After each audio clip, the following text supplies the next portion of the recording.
Hey, what is up, everybody? You are here with me, Colin, and my good buddy Alan, aka Rakdos Madness, aka Team Tottenham Go. What's up, buddy? Not much, man. How are you? I'm good, man. I'm good.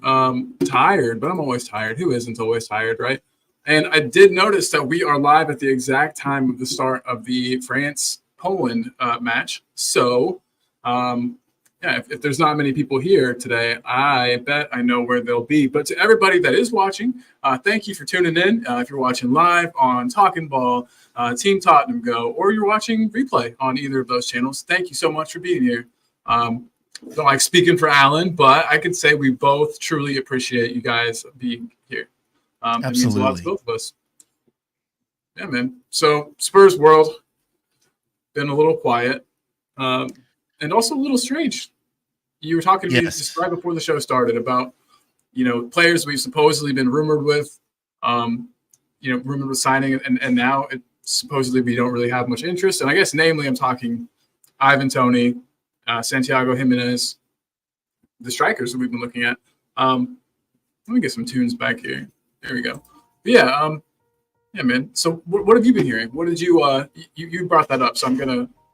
Yeah, Ali Gold he wrote an article about how, though we have been linked to them both since before the transfer window even opened, we're not serious about them. Which is a little disappointing because I'll be honest, at first I kind of didn't like the idea of Ivan Toney, but the more I looked at him as a player, and I kind of empathize with, people that have addictions and whatnot. And I hope that that's not what they consider disruptive in the locker room. Maybe it's his personality, but we kind of need a bit of a shithouse player, and I kind of warmed to the idea of Ivan Toney, and thought that maybe it would be a good thing. The team could use a little more of that, along with like Romero, that kind of spirit, I think goes a long way. And I thought that he would do very well in replacing Harry Kane.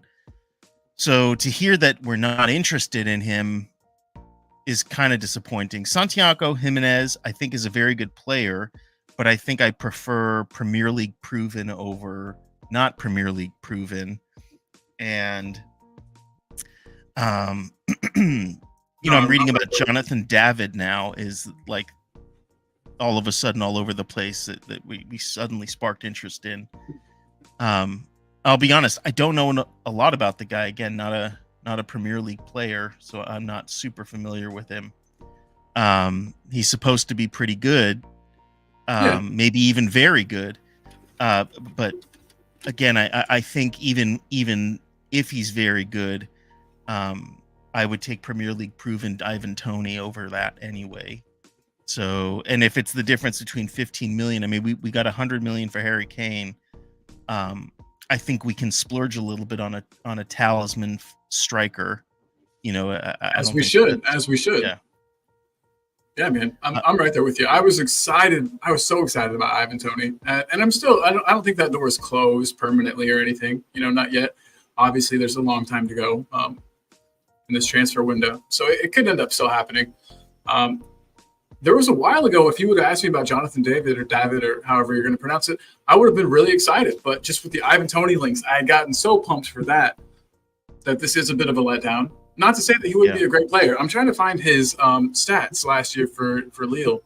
1 second here. I don't know how well Lille did. I know they didn't win it, but So goals for the 23-24 season, looks like he scored 19 goals across all competitions.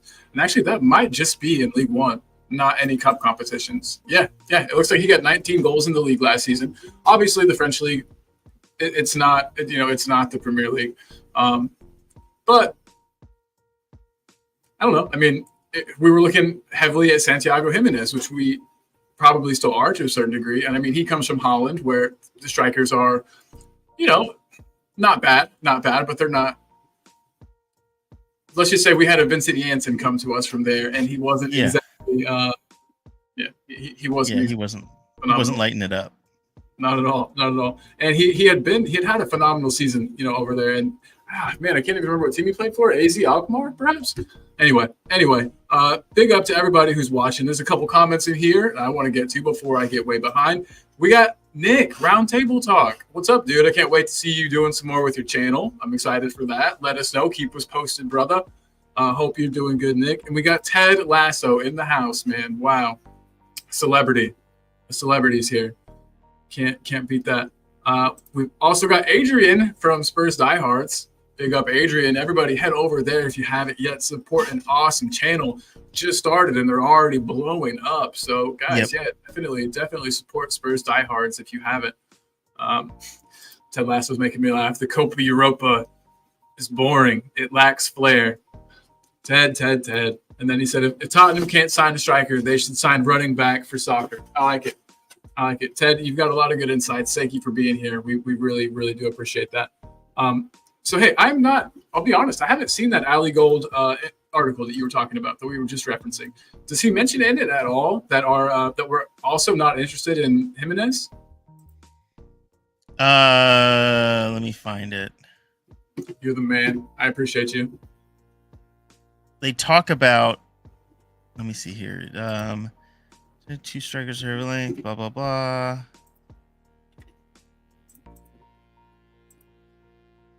Because I was going to say that while Spurs have compiled a short list of strikers for the present and long term, Jimenez wasn't on the list.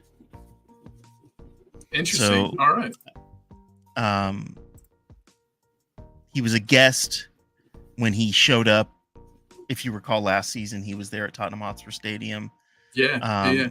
But he wasn't invited by the club. Gotcha. He was a guest of the agent. So I guess people read into that and thought, because he's here. Right. Interesting, man. That is not a huge bummer to me. I mean, I know that he was probably going to be a great player, so great that we might even be priced out if we don't grab him this summer. But he could also turn out to be pretty unexciting. So everybody in the chat, if you're here, let us know who you would prefer out of the strikers we've mentioned, Jonathan David, Ivan Toney, or Santiago Jimenez. I'll post the question again in a bit to see if anybody is interested in talking about that. I'm also going to do something really dangerous. I'm going to post a link. It doesn't mean I'm letting you in, but if anybody would like to come have a talk with us, please have your camera on. It'd help if I know you or have ever met you before. That would make things a lot easier. There is a link in the chat for anybody who would like to join. So talking about things that we've seen and stuff, Alan, have you seen today the bit about the new members, more than one, of the coaching staff that should be coming in? Yeah, we were just talking about that. You said it was controversial. I guess when it comes to coaching staff, I don't know what makes them controversial. I don't usually. Twitter was having a meltdown. Yeah, as American, when in this American sports, when a coach hires an assistant for whatever, usually they don't go nuts over their pedigree. It's about the results. 100%. And complaining about their pedigree just feels like we're complaining to complain. Why are we so upset about where this person came from? There have been coaches that were terrible soccer players, but they turned out to be amazing coaches. And Jose Mourinho wasn't a good player, really. You know what I mean? Yeah. And he's regarded as one of the best coaches in the game. Right. And there are assistants that come from other leagues that are able to look what Ange did last season. Like, I don't see why. Hey, how's it going, Adrian? Fine, thanks, Alan. Yeah, fine on this very warm day in London. Is it very warm? It's actually quite nice here today. So 28 degrees, I think. Let me see what we are in the old Celsius. We're 91 today, so I don't know what that is. Oh, we're 32 here, so a little warmer than you guys, Adrian, but not too bad. It's nice. It's nice out. Adrian, my man, my buddy, have you seen this news about the new coaching staff members? The only coaching staff members I know, I haven't checked today yet, is that Jack Chapman's now head of academy recruitment. He came from Southampton. Oh, sweet. They had got some good players over recent years, and then an existing coach, Andy Scolding, he's now head of loans and pathways, which means like he'll be academy loans and prospective candidates to be given a chance to play in the first team. A path will be made for them, but there will be a path anyway, because like you've got to have four academy homegrown players for Europe, which means 4 players out of your 8 homegrown have to have been at the club for 3 years before their 21st birthday. So I know we've got 5 at the moment. I thought it was 4 before, but I checked because Niall John's been at the club since he was 10 years old. And he was 21 in March. But then you've got Brandon Austin, who signed a 5-year contract. You've got Alfie Whiteman, and you've got Skip, and you've got Parrott, who's 22 now and back from loan. So I think we got 5. So we could get rid of 1. But then you see, it's not just a question of the pathway. If you were short, you can, as Jose said in the past, promote someone from the B list. And the B list are just young players, that you've got a separate B list, which you can add as many of those to your squad as you like. But the problem is, if you add them, you can't de-add them, afterwards. Oh. So, and the other issue is also with the pathway. When you've got those 4, whoever they are, the only issue you can run into problems with is like, well, does Ange want that particular 4 or not? When new ones come in, if these 4 move on and Ange was still with us, would he want the next 4 that come in, or what players would he want? What if he had most of more than 4 of the academy? If they're all suddenly 21 at the same time, there was 8 of them. Which ones would he want? So. Yeah, just that. But going back to who have we recruited? We've got a new head coach now, have we? Sorry. So we've got just 2 members. So this article is pretty vague about their exact role, but it says Nick Montgomery is expected to join Ange Postecoglou's coaching staff at Tottenham Hotspur after being sacked as head coach of Scottish club Hibernian last month. The 42-year-old former central midfielder missed out on the Edinburgh club's target of a top 6 finish in the Scottish top flight and was dismissed after winning 12 of his 37 matches in charge. He's a former Sheffield United player, and he also spent 2 years in charge of Australian club Central Coast Mariners, whom he guided to the A-League title in 2023. And man, Adrian, if I told you people on Twitter were mad, that wouldn't even touch it. Here are just some of the messages. It's not if, but when Ange gets sacked, sooner the better. We've seen the kind of players he likes with Werner. Now coaches like this, what a fraud. Just people talking about, I do get that he was fired from Hibs. He didn't make it at Hibernian, but he's not coming in to be head coach. He's not coming in to take over for Ange. No. I just don't understand why people. I don't know, Adrian. Is it a case of people getting mad just to be mad? I think fans like that need to go and have a lie down somewhere, don't you? Yes, absolutely. It's just something wrong. Because that means you're looking at every opportunity to just criticise for the sake of criticising. When you talk about positions like that. And it's a bit like with some players that are criticised before a ball is kicked. I don't know who we're going to get in. There's so many rumours. There's so many stories. Yes, we're getting this player. No, we're not getting this player, which is what you get. You always get these stories in the papers. They print one thing and then they retract it next, print again, retract. And you just think to yourself, well, okay. There's been a lot of that in recent days as well. I think you were talking about strikers and things like that. So, but with fans doing that, come on.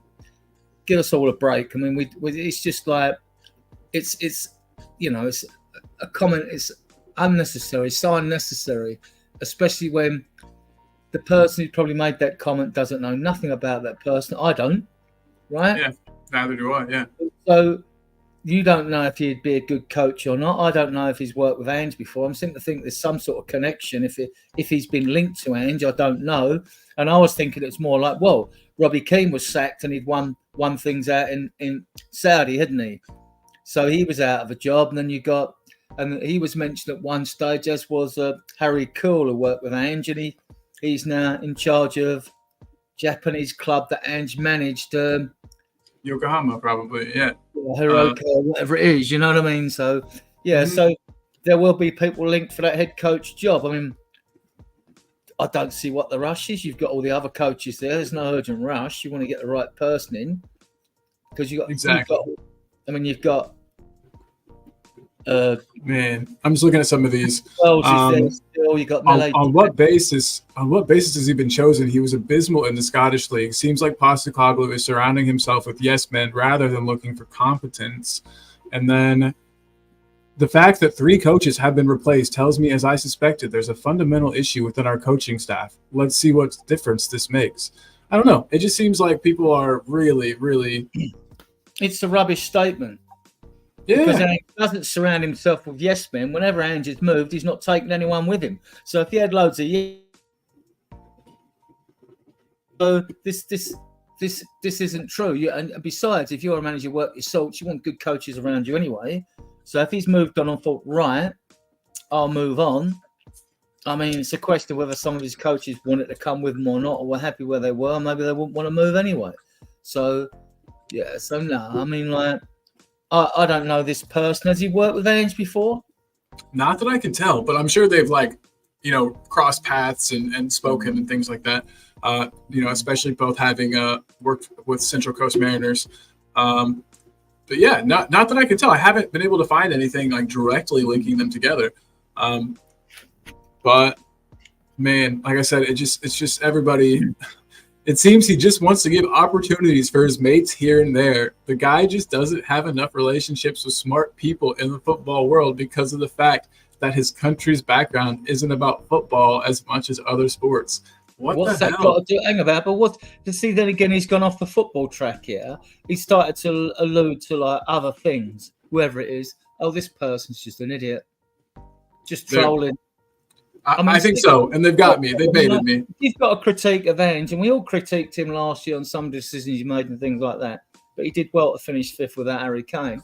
But if you've got to critique the man, if you think the appointment is, tell us why you think the appointment no good. Tell us all this information you've got on this guy that makes you think he is no good. You know, instead of just making off-the-cuff remarks which you can't even substantiate. How's he going to substantiate? I mean, I don't know nothing about the guy, I'll admit it. And I'm pretty up to speed with most speeds that go on Spurs because I'm hitting news things 3 times a day, morning, noon and evening, right? So I try to get it whether it's BS or not. And sometimes you post this stuff because you think, okay, I might not necessarily like this particular article, but there's lots of people in my group that might, you know what I mean? So you post it all. And then you might, if I see an article that started going off on a coach, I wouldn't even read it, to be honest, because I'd know straight away, well, this person obviously he's not doing a constructive critique about anything. He's just urinating into the wind. Yeah. And it's all coming back. It's all coming back on him too. He's looking silly. I just think he's trying to boil our piss. You know what I mean? As the saying goes here, like, you know. Yeah, and, like I said, he got me a bit. I'll put it that way. He got me a bit, but it happens. It happens to all of us. We all get baited a bit. So Adrian, we were talking about too before you jumped in about how Ali Gold is kind of poo-pooed on the Ivan Toney to Spurs rumors, or at least kind of put some water on the fire. You know, the fire might not be completely out. Had you heard that as well? That yeah, it's interesting. I mean, I think Ali Gold has got an ear at the ground. I mean, when reporters go and say, "Look, give me something, just give me something," you know, just tell us, like, are we interested in this guy or not? You don't have to give me cost details, contract details, just let me know. And like, so he has got the ear because the club, because if you're so you have to be clever when you're a reporter. You can't go slagging a club off or they'll give you nothing ever again. You know what I mean? You'll just be sidelines. You know what I mean? That'll be it. You're ask a silly question, and that's so he does know. I mean, like Sean Butler went earlier. Don't blame Sean. I've done it. I've done this right before myself, right, and gone with stories that I found that after I post them 2 hours later they've been refuted, and you do feel a bit of a mug. You know what I mean? But football makes fools of us all the time anyway, right? Mm-hmm. So he refuted. He then turned around and said that Spurs are not interested in Tony or Jimenez, which is interesting. The two strikers that we've been linked with the most heavily, I would say. Now, unless someone at the club's playing games with Ali Gold to throw him off the scent, to throw everyone else off the scent, which I think would be an outside. I don't think they would lie to him. I think it's an outside, but it's an outside chance of that because we don't know who he's speaking to. Then it looks like, well, we noticed earlier. We saw it early, didn't we? Arsenal weren't interested. Chelsea wanted a striker. They're not interested. West Ham might be now. You know what I mean? But there's a reason for that. And whether it is his baggage or his attitude, we don't know. I mean, so it's definitely not his skill. So yeah, there must be something else there. I think it's an age thing, as personally. Ange does not. He's nearing 30, isn't he? He's not keen on the 25 plus players. I quite think that with strikers, I think Garassi could do a good job from Stuttgart, but I think he's 28, 29, so he'll be I've always said all along want Vlahovic, but Dusan Vlahovic, but don't. Yeah, I've wanted him since he was at Fiorentina. I thought he would be the perfect. He was the perfect French system. Yeah, absolutely. But now it's got Jonathan David. I've got to be honest. The first videos I watched at Jonathan David, he's going to have upped his game to impress me more than I want to see him. He's mainly a penalty box banger inner, right? If we create loads of chances, that's fine. You score loads of goals, that's fine. But he's got pace though. He doesn't sort of make things happen like a Sonny out of nothing and score a goal or things like that. That's what I like to see in a striker. Pende's not create a ton for himself. Yeah, Pende's not going to move. So there's a dearth of strikers out there now. I mean, we were linked with that Nezria of Sevilla, the Moroccan, but he's not young either. I think Jonathan David fits the age bill. How old is he? 24? How old is he? 24, he's 24. Brooklyn born, but he's Canadian. And he's in the last year of his contract, which would mean you could probably get him for about 25 mil, where you're going to have to pay probably up to 40 for Jimenez. And I think, Brentford a chance in their arm like they did with Raya, thinking with Sony in the last year of his contract, they're going to get 55 million. No one's paying that. 45 million, I reckon, which 10 mil is a big difference. And then you consider how much have we got to spend and how we're going to spread the money over, even though it's only down payments, so exactly, that's the right thing. So, yeah, I'm trying to think of other strikers. I mean, we've been linked, obviously, with wingers, haven't we? I mean, like, Nico has been mentioned recently. I would know the ace. Xerxes. Oh, Xerxes, yeah, from Bologna. There's a few looking at him at Bologna. Yeah, so. And we also can't forget that we've been linked with Australian striker Thomas Waddingham. Really? This guy. Hold on, let me find the. Yeah, this was a couple weeks ago, but with 6 goals to his name so far, Thomas Waddingham is just 1 goal from equalizing the record for the most goals scored by a teenager in a single A-League season. And I mean, his goals are good, but obviously he's playing in the A-League for, I think it's Brisbane Roar is the team he's playing for, which would make sense because Postecoglou coached them for 3 years, between 2009 and 2012. So Spurs are reportedly leading the charge to sign Waddingham, who has 2 years left on the current contract, with German giants Bayern Munich also showing interest as they prepare to welcome. Anyway, Waddingham scored 4 goals in 5 games in February, while he announced himself in the Australia Cup last year when he scored in 4 straight matches, including the final, which Roar lost 3-1 to Sydney FC. The teenage forward has previously trialed with English club Blackpool and grew up supporting Liverpool. Interesting.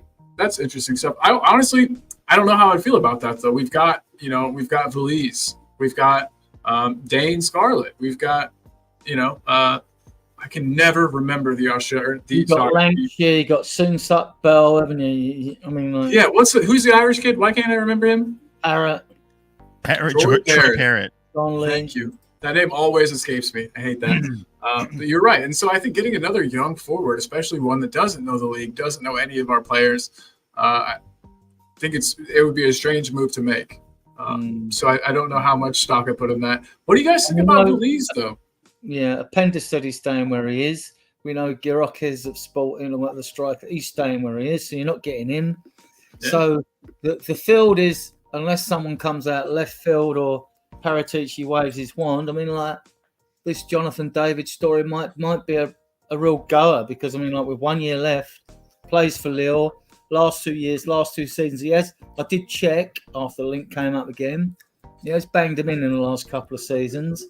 Again, the goal mostly in the penalty area, So I am hoping, because I know Paratici likes to play everything close to the vest. I'm hoping that he comes out of nowhere and, with his Juventus connections, hopefully signs Dusan Vlahovic. I really hope. Well, that would be great. When you look at it, even though we're linked with Eze, and people are umming and ahhing because it looks like Elise is off to Bayern Munich, so you're looking at, you're thinking, okay, we need to get a striker in. The striker's the most important. We need to get in, more important than Eze. We need someone in the middle who can compete with Charleston and score goals. And then the next most important position is midfield, especially as Højbjerg's going, right? We know he's going, right? So we need just a matter of where. And the third position really isn't so much centre back. We've got 3 centre backs, good ones. And we got youngsters that are good centre-backs, Phillips, Tरणट and Vaskovic after next season.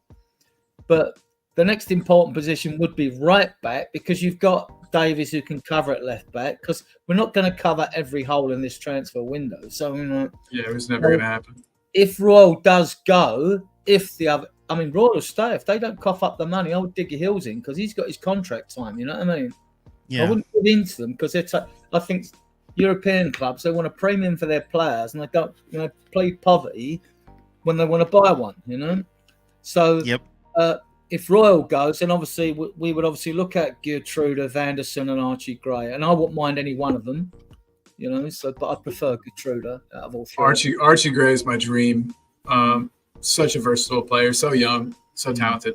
But yeah, no, I get it. I think it's pretty likely that he does leave, just with all the buzz around him, and all of the different clubs linked. The one obviously that I'm seeing him linked with most heavily is AC Milan.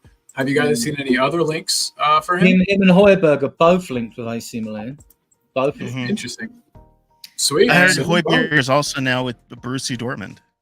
Yeah. Huh. That's weird. I thought they most of the time signed to young players. He's not young. And the Eze thing is interesting, because we've now been linked with Szymanski again at Fenerbahce. So he's a Polish player, 25, playmaker, a bit lightweight. I'm not sure he's got the physicality, but when I've watched videos of him, he is good. And he is a playmaker. It's Szymanski, Mensky. I think. Yeah, I'm glad I don't have to pronounce that. Yeah. And so he might be brewing. If we're going to get a Jonathan David for 25 mil and a Szymanski for about 15 to 20 mil, that means we have got the money left to get the Eze deal done, depending on whether they insist, because it's a buyout clause if it exists. Some clubs try and insist on all the money up front. Spurs aren't going to do that. But it might mean that you give them 30 mil down, right? Which is a lot. To just say, like, bang, is 30 mil. Yeah, so, that's like half of what they were asking for. So, yeah, exactly. In total, yeah. Sometimes you got to get the deal done, Yeah. That's if he doesn't stay there. I mean, like, if Szymanski comes, I don't see why you need Eze. I don't know anything about. I don't know if he's as talented. I mean, like, is he? Would you class them anywhere near the same level? Adrian? Zemanski's talented. I just question his physicality in the Premier League. He's about 10 stone, I think, right? So, unless he's put on weight since I last saw Oh my gosh, that's it. unless he's put on weight, unless he's been on the McBurgers. Like, oh yeah. So Was that like 140 pounds or something? yeah. So it's Jeez. interesting. I mean, like a lot of this. I'll tell you what really exasperates me. I think the Premier League management have taken a leaf out of Daniel Levy's book, when it comes to PR blunders and getting things wrong. I mean, why didn't the transfer window open as soon as the season ended? Right? Why didn't it just open the next day instead of opening the same day as the Euros starts, right?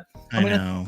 You couldn't make it up, could you? Like it's like a Spurs thing. It's the sort of thing Spurs would do, and then you'd understand it. You think, oh yeah, we did that, so yeah, we understand why. But I mean, to do that, now you're waiting for players to come back, international players that are either in the Copa America, if you're interested in them, if they're with their international squads, or playing in Europe now to do a deal, unless their teams get knocked out early, And then players' valuations are going to go up, which is so stupid, but it happens after every major tournament. If a player has a good tournament, the fee they're going to command will be higher. Højbjerg's value should have gone up the way he played against us. Yes, definitely. So good point.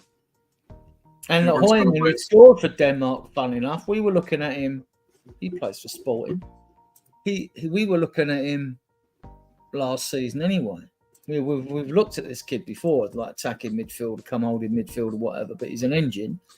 And Ange seems to want, this is why when we get linked with like Gibbs White and, others on the continent, we've been linked with Fratelli, Edison, it was even Weston McKennie because he's boxed up.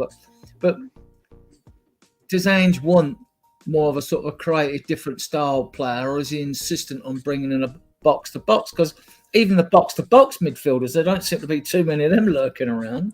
No, it's a position that's kind of that and left back I've noticed are two positions where there's seems to be maybe a not a big enough pool to choose from. So that's a good point. What does Ange want in his midfield? I'm excited to see what we end up with. We got Ronnie in the house saying, "Hi, Colin, transfer window's gone quiet." It sure has, but we're picking at the bones of what we can find, Ronnie. Hey, I hope you're doing good. We got Chris Peters in the house saying, "Afternoon, guys. Big up Chris Peters." And then Nick, a.k.a. Roundtable Talk, is saying, "Yeah, I just hope they have the striker version of VDV that they'll sign out of nowhere."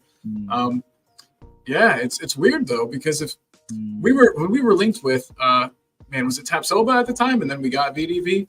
I think that's how it went. But VDV's name was still out there. It was floating around. With Raya, and we got Vicario. So I wouldn't take Raya now if you paid me. Agreed. That's right. 100%. Yeah. So Nick, I hope you're right as well. I just wonder though, because with those two names, they were both there. It's not like they were completely out of nowhere. Like we had heard about VDV, we had heard about Vicario and us potentially getting them. So I think if something like that happens, it'll be another name that we've heard. I don't think it'll completely come out of nowhere, but yeah, we can all hope. Ronnie, we're hoping for a surprise Dusan Vlahovic signing towards later on in the window. But what do you think we're going to end up with, Ronnie? Think we're going to get any strikers in? Think we got another season with Richie as our main striker? I'm wondering, guys. I'm wondering if we'll go into the season with Richarlison as our main striker, and if we do, but we strengthen in other areas, is that a huge deal? Do you think? Well, I think Richarlison is going on. Go on. I was just going to say, we need a striker. We can't again do another season where Richarlison is the primary striker. He's just not that guy, and I would be really worried if Ange was okay with that. He needs better competition. I think competition's important. We said the same thing about James Maddison. They get complacent in their position. They don't really rise to the occasion. They need the competition. I think you get the best out of the player. It would be better for Richarlison if he had. And you learn off your compatriot. It's not even just the competition. Yeah. You learn things. They help you up your game by you seeing the things that they're doing that might be missing from your game. I mean, there's so much to be gained. So yeah, I agree that with that 100%. Yeah. Go ahead. You were saying, Adrian. Well, I think to the right back position. I mean, again, with Vanderson, Geertruida, who can play right back, number 6, midfield as well, centre back. plays for Feyenoord. He really is. To me, he's your doggy mark 2 on the right. And he's got the aggression. He does get stuck in. Vanderson, good player. Obviously, Archie Gray's a good player. On the outside of that, Kutu at Man City, they're talking 40 million. Listen, we're not paying 40 million for a right back. I mean, if you sell Emerson, you get 20 million euros for him or whatever, but 17 mil, whatever that works out. We'd add something to it. But we're not going to pay an extra 20 million for, no, for another. Because there are, look, even in the Italian league, right, they're renowned for good defenders. There must be right backs out there that you can bring in because you've got Porro that are good, right? Yeah. We're at the moment we're being linked with the outstanding ones. Well, there'll be ones that are very good that might not sort of be outstanding in Italy because that's a good point. Past masters of defensive football. So we'll get one, but we're not paying 40 mil. I mean, most of our money will probably go either if we get David for 25 mil and that deal's done, or the Szymanski deal reported rumours, the players agreed to come and all they're haggling over like a 17.5 million euro price for him.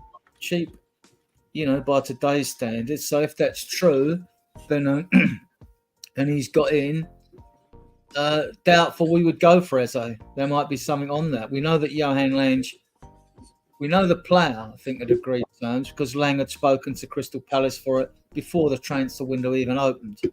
So you wouldn't talk to the club if you haven't agreed something with the player. And the players with the CAA base agently, like Porro is, and Angie's with that agency as well, himself, and some of our other players are with that. So that is, I don't mind these agencies. I think they're parasites, but nicking money out of football, no, but better than sole agents. Like agreed, 100% agreed. Yes, like that prick who's got Dragusin under his wing. Because fuck that guy. He never stops talking and trying to engineer a move every 5 minutes. Oh, we'll be going to Bayern Munich, we'll be going to Real Madrid, or be in this. You get that. But you find with single agents, they're always trying to get a lottery going and create an auction for a player, and they're just like mischief makers as far as I'm concerned. I don't like sometimes I wonder if they even have their players' best interests at heart. They're supposed to, but I don't really know. You know what I mean? Well, I don't really know. They will pretend to, I suppose, but they just want to make as much money as they can, no matter what, don't they? So exactly. And so, hey, you were talking about the Szymanski. Is that how you pronounce that guy's name? Yeah. I think it's Szymanski. He's playing for Poland right now. So I've got that on another screen, just kind of seeing if he does anything of note. It's still 0-0, by the way, France v Poland. So, yeah, I'm just watching to see if I can learn anything about this guy. Because before you mentioned him, Adrian, I'll admit I hadn't heard anything. 10 shirt on? What shirt is he wearing? Let me find out here. Yeah, he's wearing the 10. No, sorry, 20. Zelensky has the 10. Similar-ish names. I'm dumb. I just glanced. But, this should be a good match. Anyway, back to things. Ronnie said he would stay clear of Jimenez. Not sure on him, so let's just get Tony. Ronnie, I don't know if you've heard today, but we've kind of been distancing ourselves. Or it seems like Spurs are kind of distancing themselves from the Tony rumors. Hopefully that happens. Ronnie says that Tony with Richie as second choice works well for him. I think that would be sweet. That would be absolutely lovely. But I just don't know now with the water that's been thrown on the fire here. I don't know if we can really expect to see Tony coming to Way at Hart Lane. And then we got it's like Ali Gold. I mean, some out there might scoff at Ali Gold, but I watch his videos. I trust him. Yeah, best videos as well, and you can tell they do get informed. I mean, look, all these experts right out there, even perhaps Romano, right, and all that. Fabrizio Romano and all that. They're all so-called experts, yeah? They're experts in truisms, right? And when something happens. I mean, if it's 5 seconds before the story's going to break that the player's signing, then they come up with things, right? They don't give you anything definite 2 weeks before any of them. That's how much of an expert they are. They don't know. They're just hoping they're going to be the first one to be able to announce that, like, here we go, Spurs have signed this player. But they don't know any more than any other. Well, they just get hints. That's it. That's all they've got, And I'm sure it's friends with agents. You know what I mean? I'm sure that most of their stuff probably comes from agents. You would think. Yeah, I the don't think agent players of the themselves are player reaching out to him. will know if terms have been agreed with the player, but you know, but then like the actual negotiations will be club to club. Exactly. They're just guessing. They're just guessing like us, you know. Educated guesses, but guessing, I would say. So that's a good point. And yeah, you will notice. Fabrizio Romano has like his reputation that I think he's trying to protect, and I think that's why he doesn't want to ever. Here we go on something that doesn't happen. But I know what you mean, Adrian. It does seem like the amount of times you've seen a so-called pundit, people on Sky. You get the odd one, or Andy Gray and his sidekick when they left Sky, got kicked off Sky for sexism, didn't they? Oh, did he? I didn't know. He's right. A couple of times they'd come out and try to jump the gun and be clever and say that this is going to happen, and it's not happened. So then they you look like a tit for sure. Yeah. So and that has happened. So people that try to be clever, it's you wait, didn't you? You wait until. You've heard strong rumours that this is gathered so much gravitas it's going to happen, unless there's a last minute hitch, So Exactly. Nick says here too, when it gets quiet, that means shit's actually happening. Usually means shit's actually happening, and I agree. We might be getting to work now. Maybe that's why there haven't been any rumors pop up, is because everyone's busy with actual negotiations and working. We're talking about right back, so I'm reading about Archie Gray and Vanderson, but I'm also reading about someone named Coyote. Cootie. He's Coyote. That Kayode. Yeah, I've seen that name. Isn't he a very young right back, about 19 or something? He is from Fiorentina. See, the You're one right, thing exactly on the money, 19. Yeah. All the players we talk about are midfielders, central defenders, and attackers, but in our under 21s, fullbacks is not a strong position for us. Yeah. We keep putting other people in there to play. Noel John's played there, and he's not a right back. He's a midfielder, So, and Geert Troida. Oh, Adrian, he's the one that plays for Feyenoord. Yeah. He's very experienced. He's the one. If I had to pick all the links, he'd be my man. I'd pick him over Vanderson and Archie Gray. Archie Gray, don't get me wrong, wonderful. I mean, I posted videos of all of those in my group, but Archie Gray's like, I want someone now with a bit more experience to play behind Porro. And Archie Gray is very slight. He's a very slight man. He could play as a number 6. He could play as a centre back. He could play right midfield. Now, don't mean to say he's a, jack of all trades, master of one. I mean, like, he is a good player for Feyenoord. He is a good player. And I don't think he'd have any problems adapting to the Premier League at all. And he'd be good. No problems with the with like the physicality or anything. No, because he's a dog of war. He's got the same physicality and the attitude as you get from Udogie. Udogie's powerful going forward. He's pushed off the ball, and he'll stick his foot in the ball, and he'll claw, and he'll try and claw it back and all that. Well, Gertrude does all of that, right? He does all of that. I mean, like. Hey, you give me another Destiny Udogie, I'll be happy. I definitely take a second one of those. I'm sure everybody in the chat would as well. Real quick, back to strikers, so I don't lose comments. Nick is saying that he's agreeing with Ronnie. He'd even be okay with them isolating the best academy striker to rotate with Richie and upgrading the wings instead, and get Rafinha and Nico Williams. Would you guys be happy if something like that happened? I would. Rafinha, yes, because he's a goal-scoring winger. Nico Williams is like the new exciting name mentioned on the block. Williams isn't going. What I've read and all that, Nico Williams isn't going anywhere. We could get Rafinha, and what I like about Rafinha is that his stats are twice as good as Pedro Neto's at Wolves, and he scores goals. And I've banged on about this in so many podcasts. I don't want my wingers that are just coming that are flashy.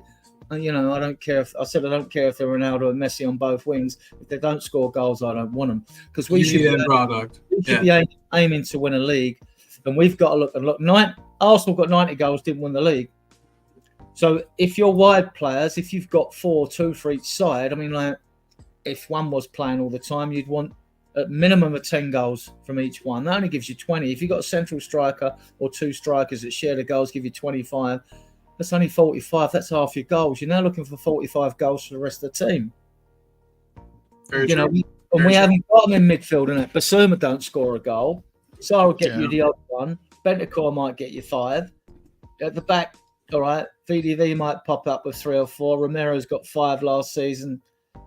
We're still way short. Our firepower is pants, to be honest, right? Yeah. So, and that includes our midfield. Our midfield and our forward line have been our biggest problems, and they should be the 2 areas we look to fix first. Before we even think of getting rid of Emerson Royal, I mean, before any deal's done for him, I don't care if that drags on, because we need to get the striker in, at least get a striker in so we know, whether it is Jonathan David or not, so as we know, right, okay, we've fixed that hole. Now we want the midfielder because we know Højbjerg's going. Don't forget we've got Lucas Bergvall coming in though as well. And some of these youngsters might shine in the pre-season games. And Ange might like them. So, yeah. Yo, we have someone who's ever present in the chat and whose name I still don't know how to pronounce, and I still apologize for that. Maynard Solomon's #1 fan. And they're saying if Maynard Solomon is sold this year because of his injury, it's a loss for, and I'm assuming, Tottenham. This individual is a very big Maynard Solomon fan. Is Ronnie? That's his it's name. Ronnie. You converted it that fast? Nice. I can just read it. Wait, this one right here that's up on screen right now? Yeah, Ronnie. Well, Solomon. I mean, who's seen enough of Solomon to do a fair critique on the player? All right, he came on as cameos in early games before the end of the season before last. He came on the right, looked a tricky winger and all that. And then you see him this season. We're away to Burnley. He has 2 assists when Son got the hat-trick down in a 5-2 win. And he looked good. Then I'll see a bit more of him. Because the kid's, he's not one of these head-down wingers that just goes to the byline, don't look, it's the ball over. And I thought, he's got vision. He's picked out Sonny for 2 goals. And I like that in a winger. I like vision in all my players, But so I thought, I don't know. I mean, if he's fit and Ange don't like the look of what he sees in training, that's fair enough. But I'm not one for throwing players under the bus I haven't seen play that much. Absolutely. And I think we would have seen more too of him, had the injury not occurred. So yeah, that's exciting. But Ronnie, thanks again for being here. I don't know, Alan, do you have any thoughts about Maynard Solomon? I mean, it's hard to say because he's been injured so much. He's almost like a new player again for us. Do you want to take a gamble or do you want to sell and try to find someone that you feel a little bit more confident about? I think that's where we're at with Maynard Solomon. He's coming off of a season-ending injury.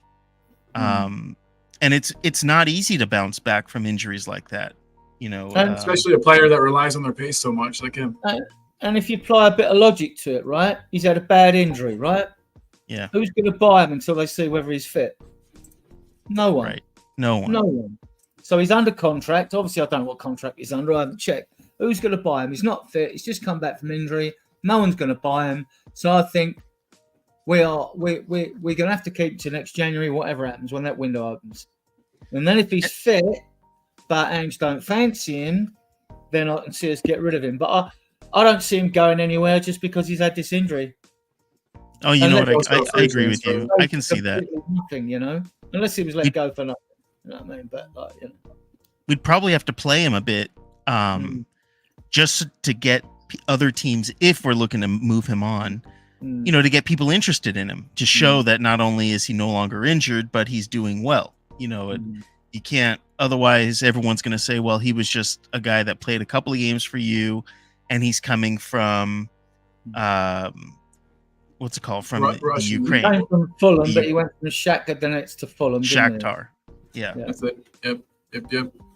But I mean, he had a good record at Shakhtar. He's a good player. I really do hope we get to see more out of him. I think, he kept that 80 million, 100 million pound, whatever they paid for him, Mudryk, out of the Shakhtar Donetsk side for some games when he was there. Yeah. I mean, Mudryk at Chelsea hasn't exactly pulled up loads of trees. Although it looks a talent, but he's one of those players that looks good, but will show us. You know what I mean? So, yeah, absolutely. So big up to Ronnie in the chat. Thank you for, as always, being here and talking to us about your boy, Manor Solomon. And then we've got the other Ronnie coming in too. We've got Ronnie's after Ronnie's today. Ronnie's saying that if Werner and Johnson are our wingers, we'll be lucky to get 10 goals out of them combined. I'm really hoping that Johnson has some kind of a change that either happens over the summer or during next season. You can see there's a player in Johnson, and he's young enough that he can grow, that he can improve, that he can become, I think, something better. Yeah, he got 5 goals and 7 assists last season. The one thing with me, I didn't want him when he first come, when I looked at him. Same, big time same. If the figures are true, 47 million with add-ons, you should be oven ready. And then he would have been in an ideal situation. He would have been drip fed in. Like you wouldn't have paid that money, and a player like that would come into the club, and you would drip feed him into the club. But because of injuries, he's played more games than he probably would have if everyone had been fit. I mean, because Manor Solomon can play on the right as well. We now. I mean, I know we looked at the player. We looked at the player for a couple of seasons. I know that Paratici went out to look at him. He was looking at Morgan Gibbs-White at the same time, things like that. So we were looking at the player before. So maybe we just bought him because we'll get him before someone else gets him and get him. But I mean, if the rumors are to believe, though, and Postecoglou wanted him, yeah, that's weird. And there are other wingers out there. We should have been looking for an oven-ready player, you know. I would agree with that. Really quick, Alan, do you see him making any great improvements to his game? He's just so far from the finished article, I think. And I get what Adrian's saying. That's what we thought we were signing or what we should have been signing for that amount of money. But do you think he's got growth potential? Could you see it happening this season? What are your thoughts on and hopes for Werner Johnson this season? Or is it hard? Well, I'd actually jump to Johnson without maybe saying enough. So I apologize about that. But well, if Solomon's back, he could challenge Johnson a bit. I think it's important. Again, we've talked about it with James Maddison's position, and we're talking about it with Richarlison's position. In any position, the competition is so important, and I'm hoping that if Manor Solomon comes back and is fit, that he can be that person that even if he doesn't start, can compete with Johnson and Werner to kind of up their game. And from everything from what I've understood, he will do that, because he can be physical, he's quick. I don't know much about his finishing because he's been out so long. But it can't be worse than Werner or Johnson for that matter. I mean, the two of them both need work on their finishing. Yeah. And I was going to say, you can look at Solomon's past and look and see that he can score goals, but then again, Werner used to be able to score goals as well. So yeah, it's tough. It's tough to look at the past. And the big difference is Werner's reached his ceiling, and we don't know with the potential of Johnson. He's got the potential of what his ceiling is. So in theory, there should be a lot more to come from Johnson for the money we paid for him.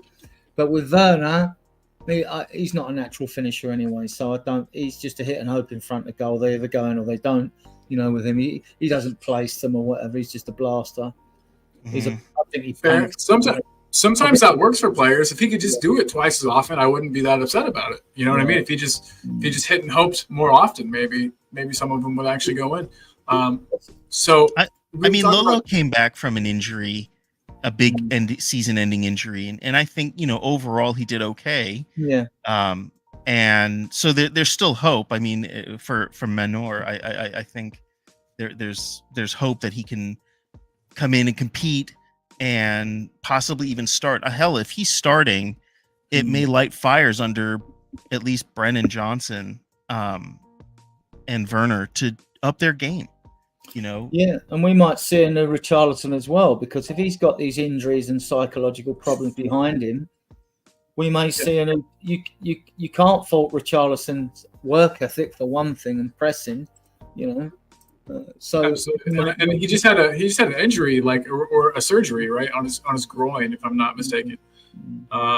yeah, a fit Richarlison is a scary thing. Well, We've all seen what he can do for Brazil in the we national bring team. 4 or 5, which I think we will, and they could transform us. Because if you bring one player in, suddenly, as we all play Football Manager and try to predict Angie's team selection, suddenly they get harder. You bring 2 and it's even harder. 3 even. I mean, imagine if you brought Eze in and another striker, and you bring the right back in, and like if it's cheap enough, then perhaps you might go for a left-footed centre back at a later stage or whatever. Eze and a midfielder or a striker and a winger in. When I struggle with my pre-match predictions when I do write-ups anyway, like so we'll only do them for fun. I stress that first because I know Andrew's going to pull rabbits out of the hat. I mean, Yeah. And he must like Johnson. I mean, you give him his debut away to Arsenal. You give him a debut in a game like that, which we should have won. Fun enough, 2-2. I mean, like, yeah. So, yep. How much of that was necessity, I wonder, too. You know what I mean? We got to think about that. Like, I think that everybody, myself included, we thought Perisic was going to play a bigger role last season. His injury, I think, kind of caused us to have to reshuffle the pack a bit and play some players more than we were maybe going to. You had even talked about Johnson and how you kind of expected him to be like kind of drip fed into the team, slowly integrated. But yeah, with the injuries, that we suffered with Perisic, with Sonny having to play up top so much, I think that we were kind of forced into playing Johnson more than we would perhaps have hoped to, and so that's my hope is maybe we'll see him improve. I have a funny question up here: can Werner improve? That's kind of just to ruffle some feathers, but yeah, I mean, I think Johnson can and will improve. What do you guys think are the weakest parts of his game, in your opinion? Johnson. Yeah, Johnson. Johnson at this point. Track him back. Gotcha. I think his about mentality.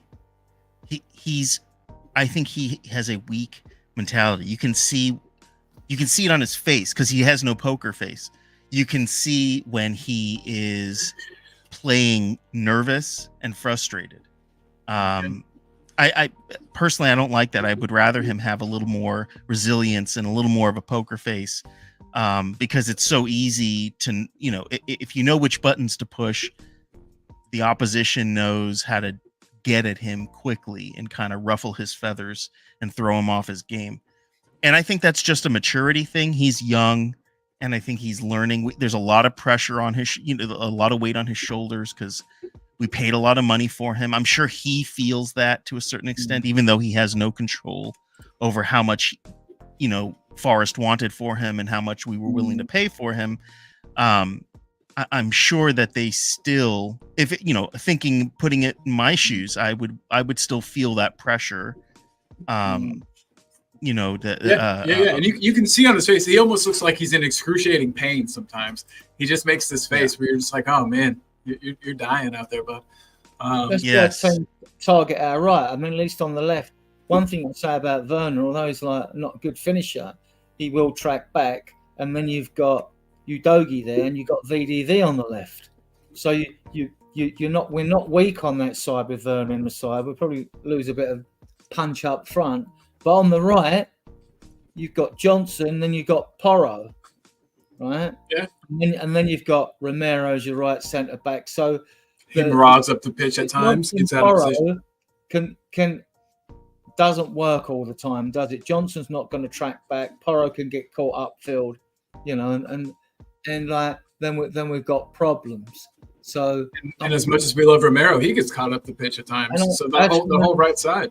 Yeah, that's why I understand when Ange says I picked players to pick players to win certain games, and you can understand why, like then in certain away games, you want to put Decky on the right because you're away, you're expected to have less of the ball, and Decky will do a good job for you. But we all want to see Decky show us his, his debut season form. That's what we want to see from Decky again. Although he did finish with 8 goals for someone who had a crap season, he still finished with 8 goals. So the quality's there. It's getting the best out of him. Because if you can get the best out of him, he's a bowler.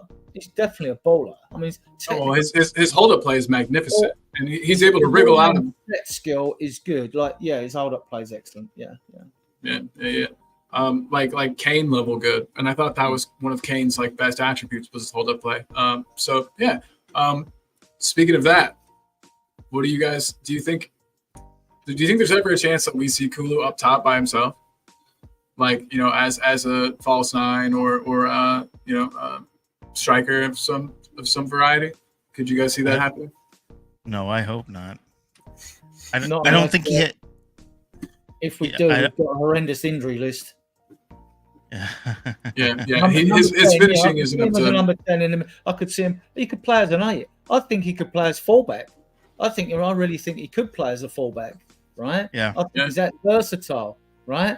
Maybe it might be a bit left field to say he could play the 6 role, but he could definitely play the 8. Box definitely. And I think he could play fullback, but I don't. I think Ange sees him probably later on because Ange likes pace on his wings, doesn't he? He does really, but he wants his wings. And I thought that's why we went for Johnson. I thought that was one of Johnson's main things was he's supposed to take on his man, beat a man down the line. And for all of Werner's faults, that is something that he does really well. Yeah, we get a better striker in there who can put away some of those. He just doesn't score enough goals. And Werner was an Ange signing in January, no matter what other fans say. Even if we know it was an opportunity signing, he came up and we got him in. There weren't too many complaints when we got him in from the fan base. And then like again, getting him in now, I thought, yeah, they're going to fix a possible hole now, prior to getting anyone in, because now you're looking at striker coming, you're looking Sonny on the left. So Werner's behind Son. If Eze comes on, Eze plays left midfield, sort of left wingish, whatever, number 10. So Werner's threat would be under Werner's, but then we got these European games. So, yeah. So they will be given games, And I think Werner's assist count will go up too with a better striker to finish off some of the chances that he creates. Like I was saying, he really likes to drill in, and I'm sure it's been drilled into him from Postecoglou, but he really likes playing those low driven crosses. Fism across the face of goal. If we have a player there that can finish those, I mean, I wouldn't be happy. I know that everyone wants goals from Werner, and honestly, guys, they're just not going to come. How would you feel if he ended up with like a crazy high assist tally, which I think is a lot more likely than him having a lot of, I know you were saying, Adrian, specifically that you like your wingers to be goal-scoring players. You need goals from all over the pitch, especially in this Ange system. This depends on Ange's mindset, which we don't know, his psychology. If Ange, even though he talks about challenge for the league, is realistic enough to know, right? Okay, I'm not going to – we will challenge. We'll be up there. We could possibly. If we had a Kane, we'd have got fourth easy, probably third, right, this season, right? And maybe better, yeah. 100 mil for Kane, we'd have probably got back over a journey through the Champions League this season. You know what I mean? So, So it depends what Ange is thinking. He's not negative. He's always like, let's go for it at all times. Showed in the Chelsea game, didn't it, at the Lane, right? If he's thinking, well. Yeah, I don't mind players with assists now and helping all that, because what I'm really hoping to do is win the Europa League or one of the domestic cups, if not both of them, because he realises, look, realistically, he knows we're not going to win the league, right? We're not going to compete with City. We should close the gap on Arsenal. I don't see why we can't finish third, right? So if we're still a bit short in that area, you might think, I don't mind the assists so much, but if you're going to challenge for the league, you've got to score the goals. I keep saying it everywhere. I think it's sinking in with some people. We need we need midfielders that score goals as well. We need those that score goals as well. When they were talking about wingers, Nico Williams and all that, I still like that Scott Alfin. I know Sean Butler's gone on about him. I've gone on about him. Sean's gone on about him. I've gone on about him more than once in the past. He's a young kid in Belgium, but he knows how to find the back of the net, and that's what I want. Yeah, and like I was saying, Waddle and Ginola. Waddle and Ginola on the wings, and Aaron. I love watching players. I love watching Lucas Moura, who never scored as many goals as he should. But if we talk about winning leagues and not just cups, those sort of players like Vernon's, if you're going to win a cup, right? Because you only got to win 6 games to win a cup. much more manageable, right? Not goals to win a cup, you know what I mean, either, right? But like I said, winning leagues, you've got to have goals from all around the team. And agreed. And like I was saying, especially in this Ange system, it feels like something, we're so used to having Kane bang in 30. I don't think that's going to happen with the striker in an Ange team. And so I think we're going to have to, like you said, have goals come from other places on the pitch. It's all going to need to be spread out a bit. Jose likes to use the term like the striker is almost a sacrificial lamb in the system that Ange plays. And his role is to occupy space, to hold up the ball, to get other players involved. Not always to be scoring the goals. So the goals have to come from somewhere. I completely agree. And even with Richarlison and Jonathan David, if it's him, right, and he's 25 more, and people might poo-poo it. See, we don't know what Ange is really thinking. Ange might be thinking, well, okay, we brought in players like that are cheap enough, and like to me, he might be thinking, well, under Ange ball, I should be able to stick a donkey up front, and they should score enough goals because we're going to create so many chances. We missed so many chances last year. Even without Kane, if we'd buried half them, we'd have been in the Champions League this year. Hell yeah, absolutely. They would have changed the course of games. Games you might have lost by the odd goal or whatever, we would have won, or drawn even. So we'd have picked up more points. And mind you, other teams might be saying that as well, in fairness. But yeah. True, very true. But I definitely can see it. Like I said, that so many crosses. I just remember the low fizzed crosses, man, and no one there to finish them. No one was in the right spot. People were always, a yard or two behind where the ball was being played. And it's a shame. It really bothers me to see a cross go all the way through the box and nobody, defender or attacker, get a foot on it. I'm like, what? God, how? Huh? So, yeah, a good striker, I think, is paramount. Is Jonathan David that guy? I don't know. Like you said, he's been putting up the numbers, but there's a big jump in a golfing quality, I would say, between French football and over here in the Premier League. One other question I wanted to ask. So have you heard any rumors, and it's definitely not us, but Mark, how do you pronounce his last name? The England center back, but he also plays for Crystal Palace. Guehi. So he's had a really great tournament. I'm sure there's interest in him from other teams. Have you heard much buzz about him? I'm just worried that he'll get sold. They won't want to sell 3 of their star players in one window, and we will not get Eze. That's basically my irrational fear at the moment. When there's talk of, we know what the positions we need to fill first, striker and midfield. Unless Emerson goes, then right back becomes a priority as well. So we're not in urgent need of a centre back, and we're not paying 65 million for one either. Oh no, never. Whether it's Guehi, whether it's Jared Brantwaite at Everton, and I think you'd probably get him for that amount. They were talking 100 million. Yeah, Everton in such financial trouble, it's not going to happen. Like, I think Man United have offered about 40 million for him with add-ons or something for Brantwaite, and Everton have turned it down. Good, he's left-footed. I think good player. Yeah, good player. Definitely a good player. Yeah, I thought that he would be available cheaper than that too, given their financial situation. But any links with defenders at 65 million, forget them. We're around the 25 million, 30 mil max. I mean, like if we were going for Gertruda, and I would, or Vanderson at Monaco, or even Archie Gray. Yeah, Archie Gray would probably only cost you about 20 mil. You think? You really think so? I mean, that's mouth-watering to me to hear. Maybe 25. I don't think. He's 19, and how old's Archie Gray? Yeah, 19. So, yeah, good player. I don't see it, but then again, we played a lot of chunks for VDV, didn't we? He sort of broke the mold for a young player. Yeah, money for playing for younger players is gradually inflated. So, yeah, but it's you likely will get a return on that investment, though.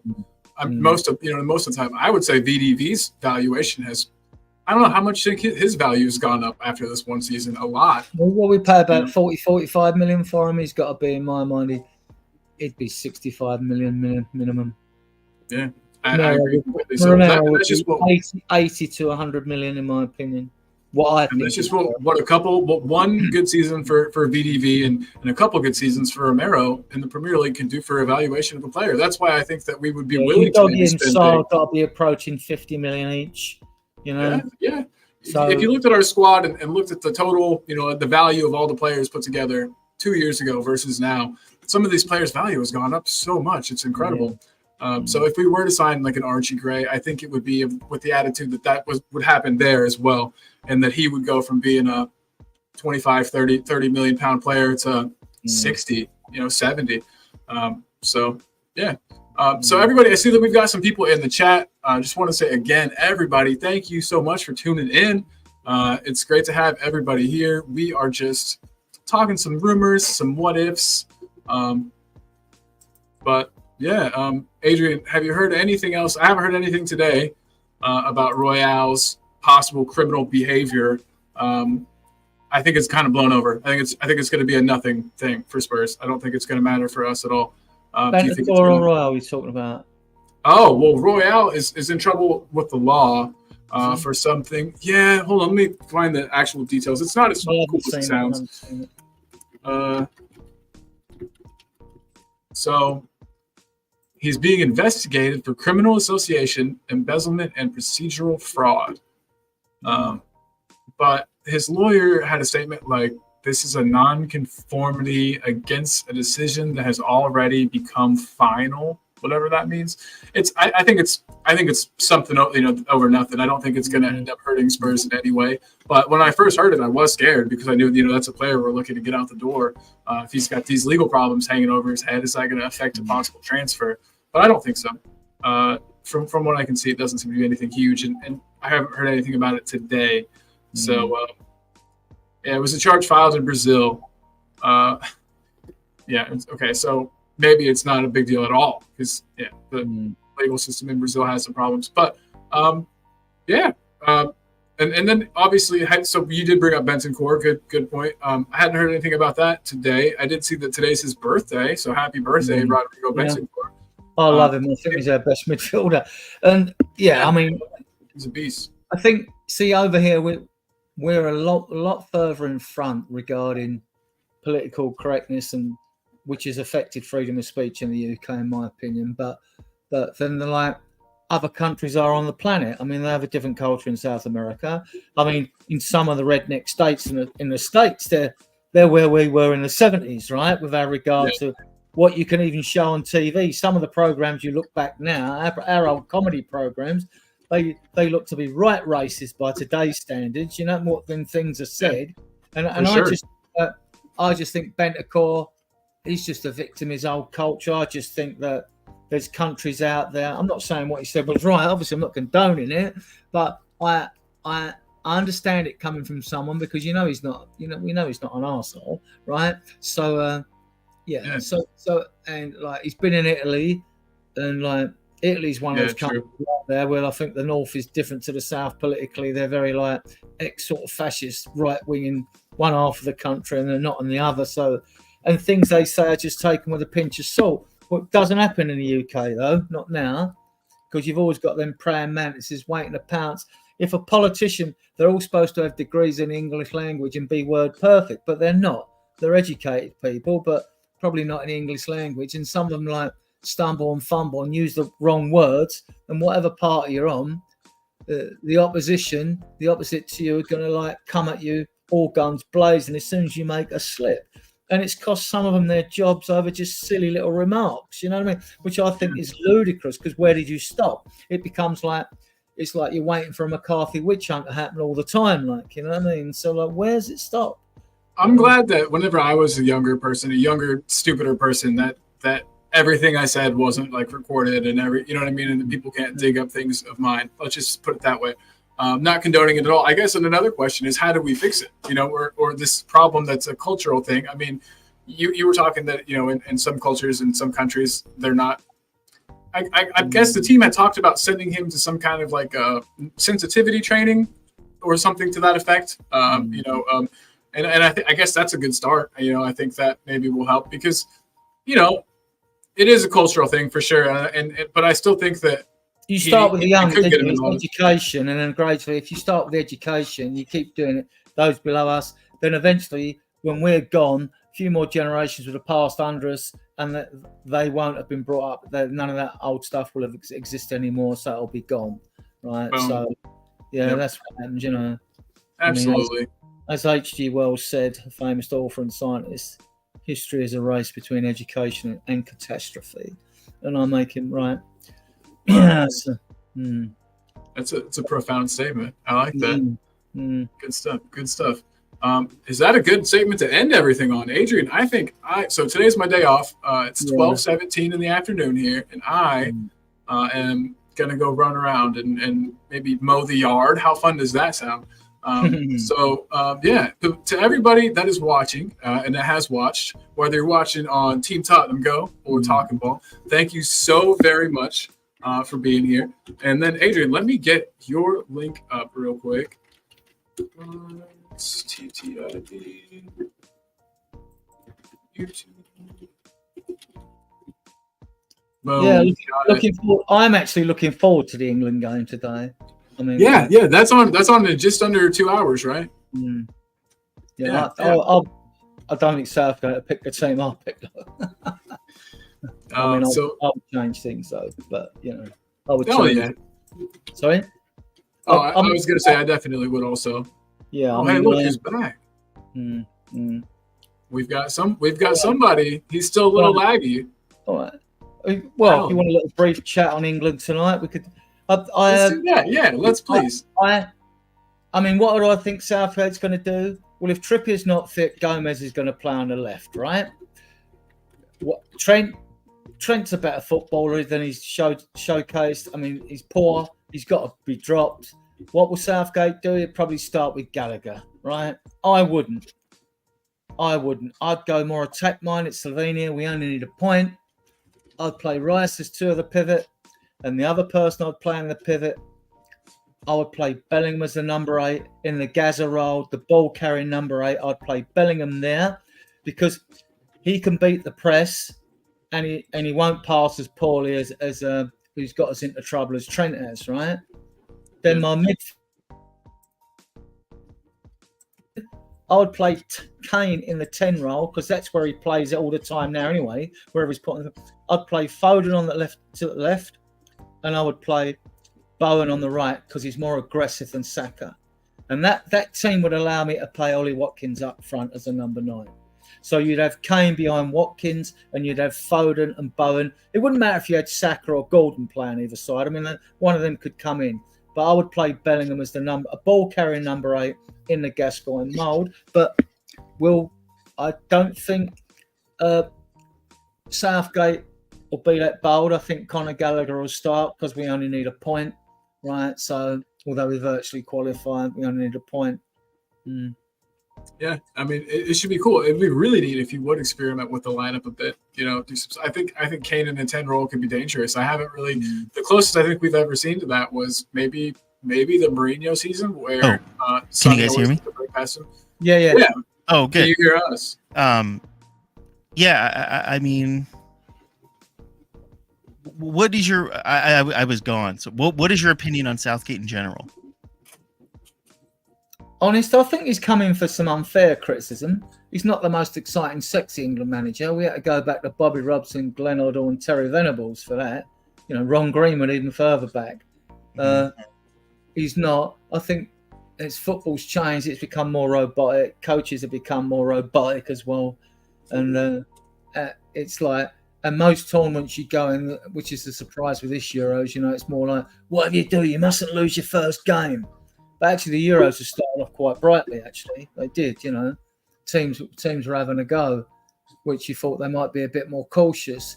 But Southgate, look, we can only play what we play. Some people argue we haven't played the top teams over the last couple of years while he's been in charge. But apart from the friendlies, you can only play the teams that you get drawn against in competitions. And them games, a lot of them games weren't awful, played okay, but people said, we could have done better or been a bit more adventurous. But people start throwing that at him now. But look, the teams he picked haven't been, defensive teams. No. Not with the front four. Not with the front four. We're one of the best front fours out there in the world. They're not. It's not a defensive England side. It's just for some reason it just hasn't clicked. And I don't go with his excuse. Oh, because we haven't got a Calvin Phillips. I think he's clutching at straws there. I mean, all right. And we seem to be, and like all teams go into competition, they're always weak in one or two or three positions, aren't they? Even the better teams. And like, all right, so we haven't got a spare left back to cover for Luke Shaw. Right, people have criticised our central defensive pair, and you're not going to criticise Kyle Walker on the right. He might even still be at this stage the best right back on the planet, right? So, yeah. So, and then the midfield, Rice, you'd keep him, and you can have a combat. I mean, like who plays alongside him is the difficult one. But other than that, when you're talking about the 3-1 in front of him, England could pick. There's 4 players, but England could pick 8 there that could do the job. Yeah, it's not a negative lineup, so it gets me. So then the only way I'd criticise Southgate if I knew he was saying, "Oh, we're going to hold on to it. If we get a 1-goal lead, hang on to it." If I knew he was saying that, then I would criticise him. Mm-hmm. But I just think there's just a lack of grit in the centre of that team. It's similar with, but there's not enough aggressive players in the squad. That's why I'd play Bowen over Saka. Right, he's more aggressive. That's why I'd play Ollie Watkins. Because you're running behind, right? Take some risks. I'd never leave Foden out. I just think he's a fan. I just love the player, right? So I'm biased there. I wouldn't play him on the left though. If I was choosing the well, line. I don't see any other place you can play him. I mean, because Kane can do a job as a false 9-10 behind a Watkins, then you've got 2 strikers there who can score, right? I just think it would be a much better team. But I agree. I just think he'll drift in so much that it might be congested in the middle. But another thing I've noticed with Southgate, and maybe you could correct me if I'm wrong, because I'm a casual international football fan. But it seems like, and I don't know if it's by design, but the amount of long balls that Pickford plays forward whenever there are players trying to show for him to make like the short pass to play out from the back. He never does. And I don't know if that's a Pickford thing, if that's a Southgate thing, because there are players showing for him and that are making themselves available to receive, short pass to play quickly out from the back. And then Pickford goes long and I think effectively kills an attack sometimes before it even has a chance to get started. And I don't know if that's a Southgate thing or not. I don't mind some of it, but I find when any other team is forced to kick long ball, it's usually because you're pressed and you kick it. And that's what you want the other team to do, because really you're setting a trap for them. In theory, they'll have 1 striker up front. You've got 2 centre-backs.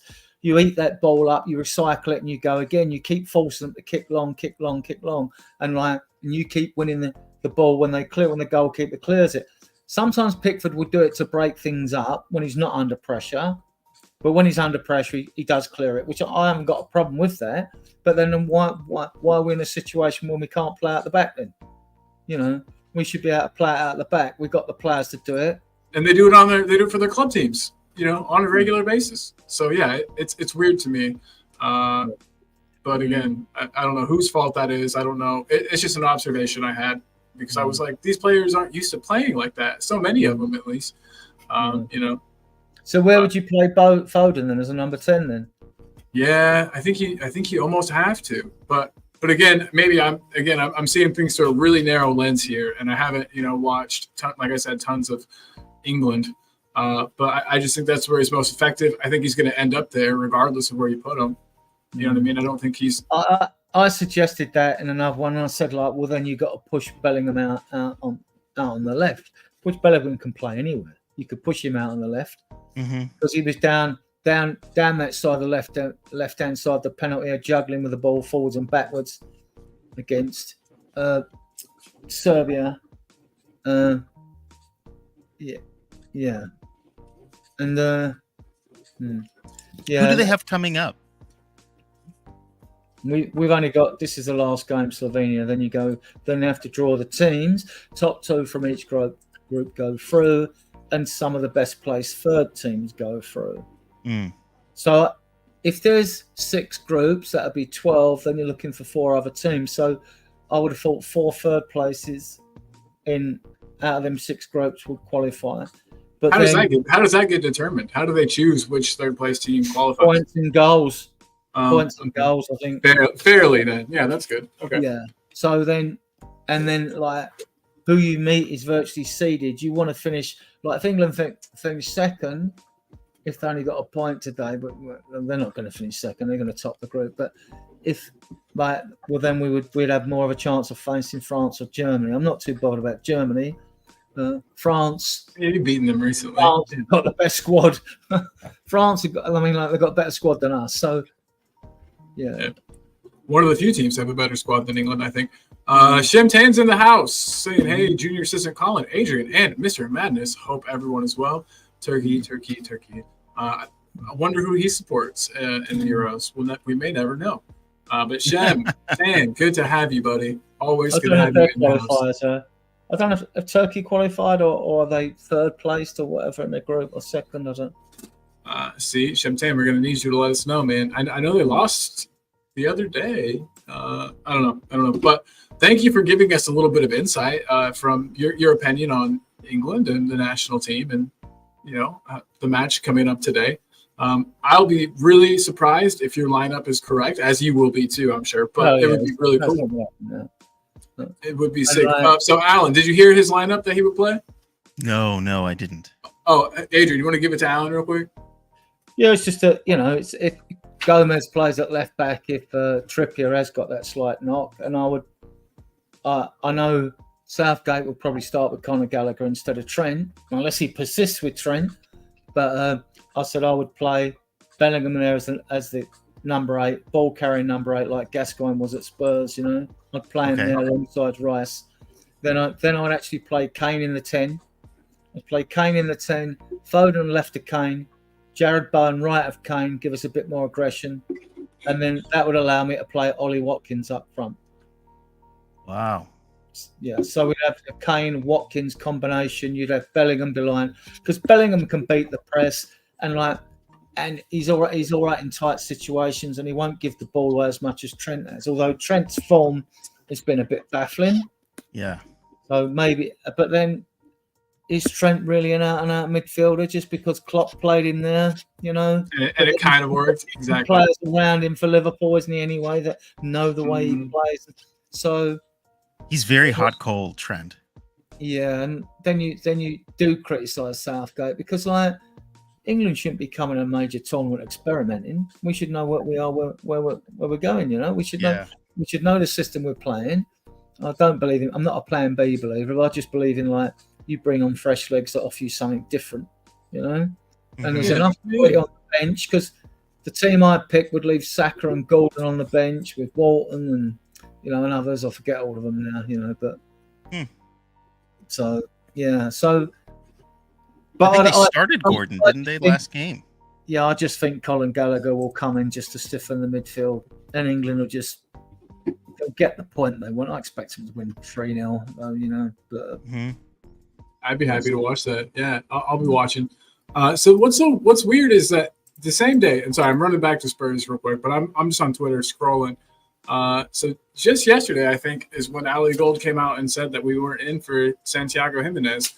And I know Last Word on Spurs doesn't know shit. This is coming from Juan Carlos Cruz via Tudor Radio Sport Witness. But he said Santiago Jimenez is very close to completing a transfer to Tottenham now. Feyenoord have received bids from both Atletico Madrid and Spurs, with the Dutch side wanting to accept the higher bid from Spurs. Atletico have been advised to match Spurs' proposal if they want the striker, with the situation deemed complicated for the Spanish side. And then the comments back are hilarious. What percent of your transfer news ever comes true? That's probably the best. But no, I really hope that we don't. I hope that we don't get him, guys. We just have such a bad record of pulling players from Holland. Yeah, I don't want. So how's the Copa America going? You've been watching those games. Canada play tomorrow again, don't they? Yeah, America plays on. You probably know more about me. America plays on Thursday against Panama. Right. That's like a history. There's some history with that. I know Canada, Panama a lot of times. Lost 2-0 to Argentina. Who America played? They started off with a winner, draw, or anything like that. They won. They won 3-0 against. Who did they beat? I am a plastic, and I don't. Was it know. Uruguay? Perhaps that sounds right. I'll look it up. Oh, and it looks like also France is up 1-0. By the way, to Poland. No surprise there. I'm surprised it took so as long as it did. But it looks like we beat Bolivia 2-0. Yeah. Yeah. Bolivia, and then we play on Thursday. We play Panama. That'll be a good one. And then we play Uruguay, which will be a really good game. Yeah. So you get through. I suppose you've got the group stages you're in as well. Mm-hmm. So you get through the group stage. If you've won one game, it's good. Well, you virtually need a point to get through. Probably if you're in a 14 group. So once one. Then perhaps it'll grab the American population's imagination if you get through the group. Right. Enough people know about it. Knockout football's so much better than group stage. Oh my God, it sure is. It feels like there's nothing on the line. I actually got a call. This is funny, but I work at a place that does internet and cable, and whenever people's stuff is broken, they call and they go, "My shit's broken, fix it." And somebody calls and said they were upset because they were trying to watch soccer. And I said, oh, my God. I helped them more than I would help a normal person because I was like, aha, you're one of the good ones. I appreciate you. Mm-hmm. Shim wants to know, how did Brazil draw 0-0 with Costa Rica? This is supposed to be like the weakest Brazil team in a long time. I know that they've been Richarlison's not there. What's his name? Ronaldinho kind of poo-pooed this team, saying how weak they are. So I know they're not. If Ronaldinho said it, no, I'm just kidding. All that guy is an expert on is keepy uppies and partying. Just kidding. He was amazing. He was like the best player to ever do it. I'm just giving him shit. But yeah, I mean, it's obviously because Richarlison was left at home. Very clear to me. If Richarlison had been on that plane, it'd be much better. So I'd assume Jesus went out there then instead of him, and I would have thought maybe that Evan Nielsen, the young striker at Sporting. There was who did they have? They had what's his name from Real Madrid up front. Oh, okay. Yeah. Well, okay. That would have been Vinicius. Yeah. No, not Vinicius. So I think it was Vinicius, and then they had Rafinha playing on the wing. I'm gonna pull it up. One second. Vinicius plays on the wing as well, doesn't he? Normally, yeah. So okay, yep. So here it is. They had Vinicius Jr. up top. On the left was Rodrigo. Right was Rafinha. Lucas Paqueta playing kind of as the 10. And they had two sitting players, Gomez and Is that João Gomez, the one that's at Wolves? It is. And then Bruno Guimaraes. Is that how you pronounce that guy's name? I can never pronounce it. Yeah. And then the back four, Danilo, Militao, Marquinhos, and I don't know who this left back is, but Arana. I'll have to look him up. But yeah, I don't know. I mean, that team doesn't exactly, and then Allison in goal, obviously, doesn't strike fear into my eye, to my heart. That team. What do you think about him, Alan? That team I just put out there. They should be able to score goals. They definitely have goal scoring players. Yeah, they have the talent, but I think they don't have. Vinicius Jr. up front. He's not that guy. He plays on the left, right? He's normally, yeah. He gets fed the ball and then he does it. I mean, he makes things happen, but I don't think he's an out and out striker. I think Richarlison was that guy for them. It's weird that Jesus didn't play, or I don't even know if he came. To be totally frank, let me find out. You mean Gabriel Jesus? Yeah.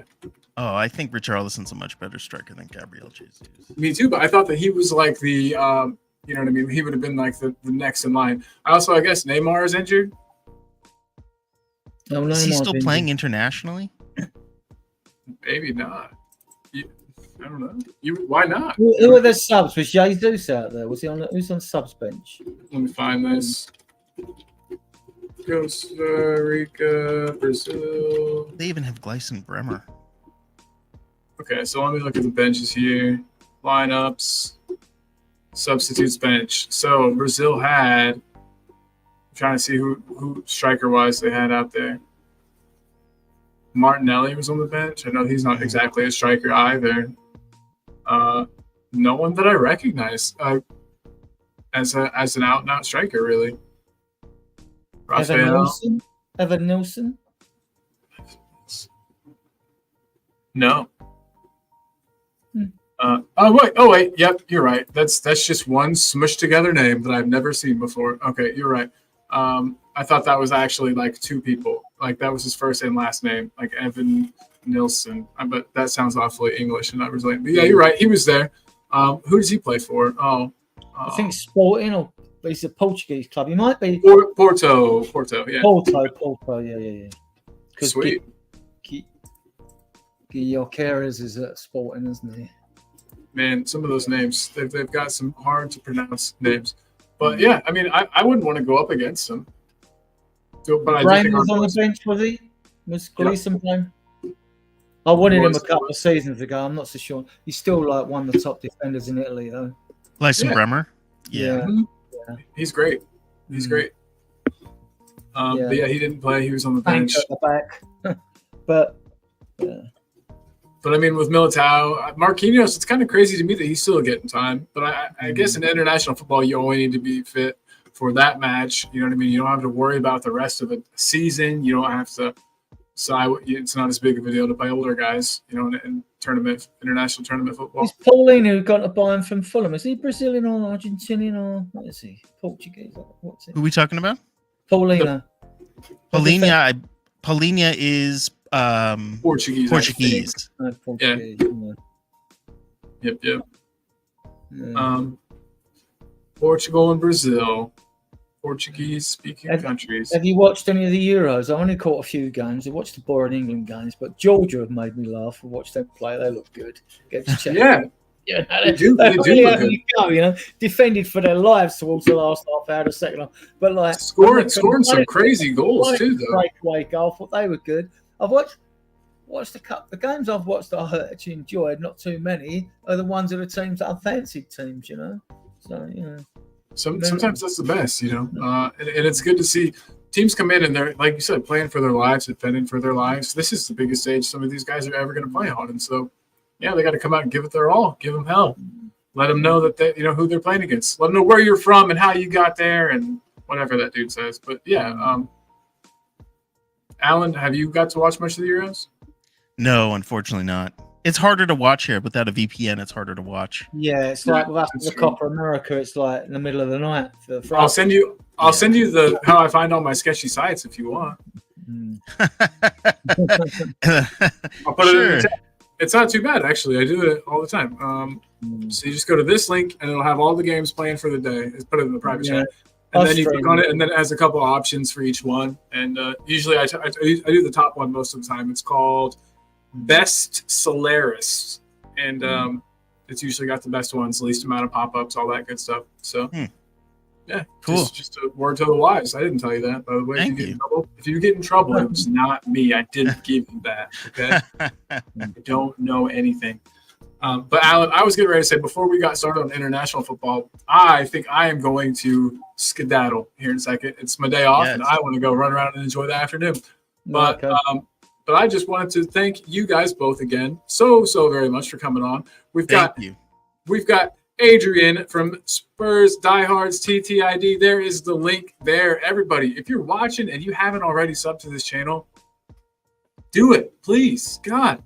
And then, not to mention the channel of my wonderful co-host today, Alan from Team Tottenham Go.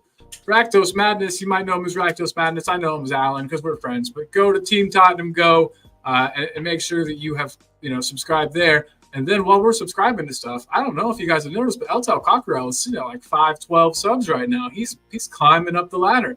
Let's get him up even higher. I joined this morning. Yeah. And look, Holland are losing 2-3 Austria.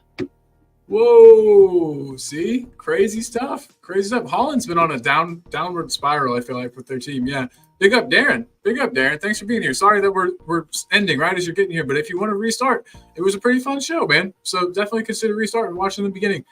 Thank you though for being here. Thanks everybody. If you haven't already, yeah, just support all the Spurs channels. Really, that's all I got to say. Be good to yourselves. Be good to other people. Come on, you Spurs. What do you guys got? Any last words? Show tomorrow, 8:00 UK. We're on. We're going to do the post-match England. It'll either be smiles or anger, won't it? You know. So hell yeah, I can't wait. That's going to be a great one. That's going to be a really good one. Yeah. The Everybody be England there. game You is heard him. tonight. Yeah, it's tonight. It's in about hour and 18 minutes. Nice. So I will be watching from some bar and actually, somewhere. so in theory, in about 18 minutes, we should get the lineup. So That's that'll true. either have the internet going into meltdown or what? Because it's maybe I'll throw a short out about it. Who knows? Who knows? you know. So like, I've got my phone here, so to get the lineups and all that, and a post. Post them to your group, of course, man. Let us know. And yeah, everybody, thanks again. Alan, what about you, bud? Last words? Any final thoughts, comments? And Ange, we trust. Come on, you Spurs. Come on, you Spurs. Come on, you Spurs. All right, I'm going to play this out. I'm actually playing this out with the Keeper West Ham video because it's great and no one got to see it today. So I'm going to play this out, guys. Here we go.